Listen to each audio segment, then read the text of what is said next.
ओम श्री विष्णुवै नमः। प्रिय भक्तजनों, आप सभी को आषाढ़ पूर्णिमा और गुरु पूर्णिमा की हार्दिक शुभकामनाएं। आज हम इस वीडियो में आषाढ़ पूर्णिमा के शुभ अवसर पर श्री सत्यनारायण भगवान की कथा सुनेंगे। हमारे शास्त्रों में बताया गया है कि श्री सत्यनारायण व्रत कथा का पाठ करने से व्यक्ति को 1000 यज्ञ करने के बराबर पुण्य फल की प्राप्ति होती है। सत्यनारायण भगवान व्रत कथा में भगवान विष्णु के सत्य स्वरूप के बारे में बताया गया है। इस व्रत का पाठ करने से घर में सुख समृद्धि का वास होता है और भगवान विष्णु की कृपा हमेशा बनी रहती है। प्रिय भक्तों, हमारे शास्त्रों के अनुसार हर महीने पड़ने वाली पूर्णिमा के दिन श्री सत्यनारायण भगवान की कथा सुनना या अपने घर में श्री सत्यनारायण भगवान की पूजा करवाना बहुत ही शुभ माना जाता है। इससे भगवान श्री हरि विष्णु और माता लक्ष्मी की कृपा सदैव सभी पर बनी रहती है। तो आज हम इस पूर्णिमा के अवसर पर श्री सत्यनारायण भगवान की संपूर्ण व्रत कथा सुनेंगे। तो आप सभी भक्तजन बड़ी ही श्रद्धा, ध्यान पूर्वक और प्रसन्न चित्त मन से भगवान श्री हरि विष्णु जी के कमल चरणों का ध्यान करते हुए इस कथा को सुनिए। तो सभी प्रेम से बोलिए, श्री सत्यनारायण भगवान की जय, सर्व देवी देवता की जय। एक बार नैमिषारण्य में तपस्या करते हुए शौनकादिक ऋषियों ने सूत जी से पूछा कि जिसके करने से मनुष्य मनोवांछित फल प्राप्त कर सकता है, ऐसा व्रत या तप कौन सा है। तब सूत जी ने कहा कि एक बार श्री नारद जी ने भी श्री विष्णु भगवान से ऐसा ही प्रश्न किया था। तब श्री विष्णु भगवान ने उनके सामने जिस व्रत का वर्णन किया था वही मैं आपसे कहता हूँ। प्राचीन काल में काशीपुरी में एक अति निर्धन और दरिद्र ब्राह्मण रहता था। वह भूख प्यास से व्याकुल हो भटकता फिरता था।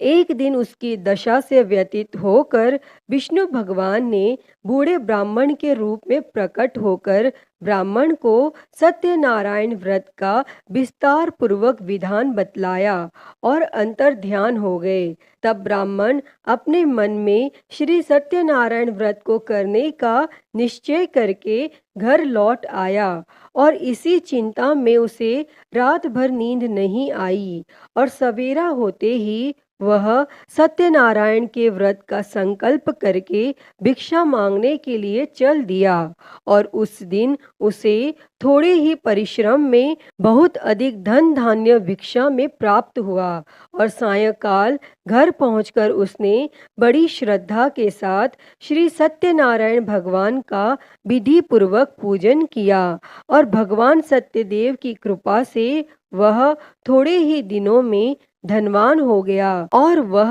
जब तक जीवित रहा तब तक महीने के महीने श्री सत्यनारायण का व्रत और पूजन करता रहा। और वह ब्राह्मण देह छोड़ने के बाद वह विष्णु लोक को गया।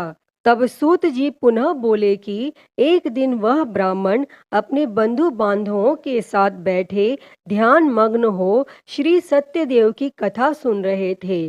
तभी भूख प्यास से व्याकुल एक लकड़हारा वहां जा पहुंचा और वह भी भूख प्यास भूलकर कथा सुनने बैठ गया और कथा की समाप्ति पर उसने प्रसाद ग्रहण किया और जल पिया। फिर उसने ब्राह्मण से इस कथा के बारे में पूछा तो उसने बताया कि यह सत्यनारायण जी का व्रत है जो मनोवांछित फल देने वाला है। पहले मैं बहुत दरिद्र था और इस व्रत के प्रभाव से ही मुझे यह सब वैभव प्राप्त हुआ है। तब यह सुनकर लकड़हारा बहुत प्रसन्न हुआ और मन ही मन श्री सत्यनारायण के व्रत और पूजन का निश्चय करता हुआ लकड़ी बेचने के लिए बाजार की ओर चल पड़ा और उस दिन लकड़हारे को लकड़ियों का दुगना दाम मिला और उन्हीं पैसों से उसने केले, दूध, दही आदि पूजन की तमाम सामग्री खरीद ली और घर चला गया। और घर पहुंचकर उसने अपने कुटुंबियों और पड़ोसियों को बुलाकर विधि पूर्वक सत्यनारायण का पूजन किया। और सत्यनारायण की कृपा से वह थोड़े ही दिनों में संपन्न हो गया। तब सूत जी ने फिर कहा कि प्राचीन काल में उल्का मुख नाम का एक राजा था। वह और उसकी रानी दोनों बड़े धर्मनिष्ठ थे। एक समय राजा रानी भद्रशिला नदी के किनारे श्री सत्यनारायण की कथा सुन रहे थे कि एक बनिया भी वहां आ पहुंच गया। उसने रत्नों से भरी अपनी नौका को एक किनारे पर लगा दिया और स्वयं पूजा की जगह पर गया। और वहां का चमत्कार देख उसने राजा से इसके बारे में पूछा। तब राजा ने बताया कि हम विष्णु भगवान का पूजन कर रहे हैं और यह व्रत सभी मनोकामनाएं पूर्ण करने वाला है। तब राजा के ऐसे वचन सुन और प्रसाद पा बनिया अपने घर चला गया। और घर पहुंचकर उसने अपनी पत्नी से व्रत का सब वृत्तांत कहा और संकल्प किया कि मैं भी संतान होने पर यह व्रत करूंगा। और उसकी पत्नी का नाम लीलावती था। और सत्यदेव की कृपा से वह कुछ ही दिनों बाद गर्भवती हो गई। और 10 महीने पूरे होने पर उसने एक कन्या को जन्म दिया। कन्या का नाम कलावती रखा गया और वह चंद्रमा की कलाओं के समान नित्य प्रति बढ़ने लगी। एक दिन अवसर पाकर लीलावती ने अपने पति को सत्यदेव का व्रत करने की बात याद दिलाई। तो उसने कहा कि मैं यह व्रत कन्या के विवाह के समय करूंगा। और यह कहकर बनिया अपने कारोबार में लग गया। और जब उसकी कन्या विवाह के योग्य हो गई तो उसने दूतों द्वारा खोज कराकर कंचनपुर नगर के एक बनिए के सुंदर सुशील और गुणवान बालक के साथ विवाह कर दिया। फिर भी बनिए ने सत्यनारायण का व्रत नहीं किया और इससे श्री सत्यनारायण अप्रसन्न हो गए। और कुछ दिनों बाद बनिया अपने दामाद को साथ लेकर समुद्र के किनारे रत्नसारपुर में व्यापार करने लगा। एक दिन रत्नसारपुर के राजा चंद्रकेतु के खजाने से चोरों ने बहुत सा धन चुरा लिया। तब राजा के सिपाही चोरों का पीछा कर रहे थे। चोरों ने जब देखा कि सिपाहियों से बचना कठिन है तो उन्होंने राजकोष से चुराए हुए तमाम धन को एक जगह फेंक दिया और स्वयं भाग गए। और वहीं बनिए का डेरा था और सिपाही चोरों को ढूंढते हुए उसी जगह पहुंच गए और उन्होंने दोनों बनियों को चोर समझकर पकड़ लिया। तब राजा ने दोनों बनियों को जेल में डालने का आदेश दिया और उनका धन कोष में जमा करा दिया। और यहाँ श्री सत्यदेव के कोप से लीलावती और कलावती भी बड़े दुख से दिन काट रही थी। एक दिन कलावती भूख प्यास से बहुत व्याकुल होकर एक मंदिर में चली गई। वहां श्री सत्यनारायण की कथा हो रही थी और वहीं बैठकर उसने कथा सुनी और प्रसाद लेकर रात होने पर घर पहुंची। तब माता के देरी का कारण पूछने पर उसने सब बात कह दी। उसकी बात सुनकर लीलावती को अपने पति की भूली बात याद आ गई और उसने श्री सत्यदेव के व्रत का निश्चय किया। और उसने अपने बंधु बांधवों को बुलाकर श्रद्धा पूर्वक कथा सुनी और विनम्र भाव से प्रार्थना की कि मेरे पति ने संकल्प करके जो आपका व्रत नहीं किया उसी से आप अप्रसन्न हुए थे। अब कृपा करके उसका अपराध क्षमा करें। लीलावती की प्रार्थना से श्री सत्यदेव प्रसन्न हो गए और उसी रात्रि में श्री सत्यदेव ने राजा चंद्रकेतु को स्वप्न में दर्शन देकर कहा कि प्रातः काल होते ही दोनों बनियों को जेल से छोड़ दो और उनका सभी धन उन्हें लौटा दो, वरना पुत्र और पौत्र समेत तुम्हारा राज नष्ट हो जाएगा। और इतना कहकर श्री सत्यदेव तो अंतर ध्यान हो गए और राजा ने भी सबेरा होते ही दोनों बनियों को मुक्ति का आदेश दिया और साथ ही उनका धन उन्हें लौटा दिया और बहुत सम्मान पूर्वक उन्हें विदा किया। तब दोनों बनिए आनंदित हो अपनी नौका लेकर घर की ओर चल पड़े। तभी श्री सत्यनारायण भगवान सन्यासी के वेश में उनके समीप आए और बोले कि तुम्हारी नौका में क्या है।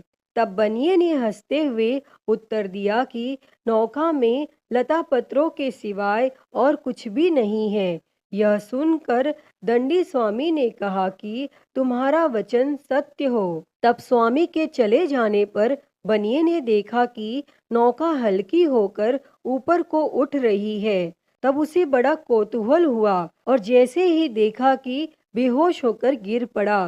किंतु दामाद ने कहा कि इस प्रकार घबराने से काम नहीं चलेगा, यह सब उन्हीं स्वामी की करामात है। चलकर उनसे प्रार्थना की जाए तो फिर वैसा ही हो जाएगा।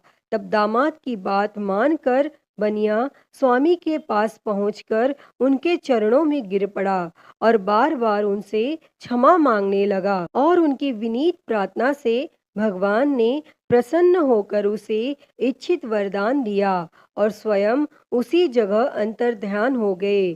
तब बनियों ने नाव के पास जाकर देखा तो वह धन रत्नों से भरपूर थी। तब उन्होंने वहीं श्री सत्यदेव का पूजन किया और कथा सुनी।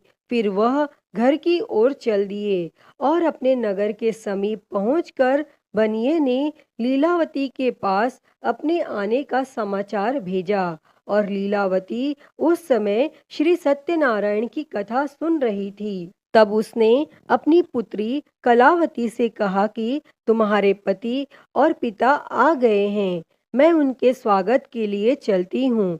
तुम भी प्रसाद लेकर शीघ्र ही नदी तट पर पहुंच जाना। और कलावती प्रसन्नता के कारण इतनी विमुग्ध हो गई कि वह कथा का प्रसाद लेना भी भूल गई और तुरंत ही नदी के तट की ओर दौड़ पड़ी। और वह ज्यों ही नदी के किनारे पहुंची त्यों ही उसके पति समेत नौका जल में डूब गई। और यह देख बनिया हाहाकार करके छाती पीटने लगा और लीलावती भी दामाद के शोक में विलाप करने लगी। और कलावती अपने पति की खड़ाऊ लेकर सती होने को तैयार हुई। तभी आकाशवाणी हुई कि हे वणिक, तेरी कन्या सत्यनारायण के प्रसाद का निरादर करके अपने पति से मिलने के लिए आतुर होकर दौड़ी आई है। यदि वह प्रसाद लेकर फिर आए तो उसका पति जी उठेगा। और यह सुन कलावती घर की ओर दौड़ पड़ी और श्री सत्यनारायण का प्रसाद लेकर नदी के किनारे आई तो क्या देखती है कि उसके पति समेत नौका जल पर तैर रही है। यह देख बनिया भी प्रसन्न हो गया और अपने घर पहुंच गया और वह जब तक जीवित रहा तब तक श्री सत्यदेव का व्रत करता तथा श्रद्धा पूर्वक कथा सुनता रहा। इसके पश्चात सूत जी बोले कि एक समय तुंगध्वज राजा शिकार खेलने के लिए वन में गया हुआ था। वहां उसने देखा कि एक बरगद के वृक्ष के नीचे बहुत से गोप ग्वाले इकट्ठे होकर श्री सत्यनारायण की कथा सुन रहे हैं। तब राजा ने न तो श्री सत्यनारायण को नमस्कार किया न ही पूजन के पास गया। तब गोपगण राजा को देखकर स्वयं प्रसाद लेकर उसके पास आए और प्रसाद को राजा के सामने रख दिया। लेकिन राजा ने प्रसाद की कुछ परवाह न की और महल की ओर चला गया। और राजद्वार पर पहुंचते ही राजा को मालूम हुआ कि उसके पुत्र पौत्र और धन संपत्ति सब नष्ट हो गए हैं। तब उसे वन की घटना स्मरण हो आई और उसने विचार किया कि श्री सत्यदेव के प्रसाद का निरादर करने के कारण ही मुझे यह दुख प्राप्त हुआ है। और यह सोचकर राजा पुनः वन में दौड़ा गया और सब गोप ग्वालों के साथ मिलकर श्रद्धा और भक्ति के साथ श्री सत्यदेव का पूजन करके प्रसाद ग्रहण किया। और इसके बाद वह घर लौट आया तो उसके मृत पुत्र पौत्रादि भी जी उठे और नष्ट हुई संपत्ति भी ज्यों की त्यों हो गई। तब से राजा जीवन भर समय समय पर श्री सत्यदेव का व्रत और पूजन करता रहा।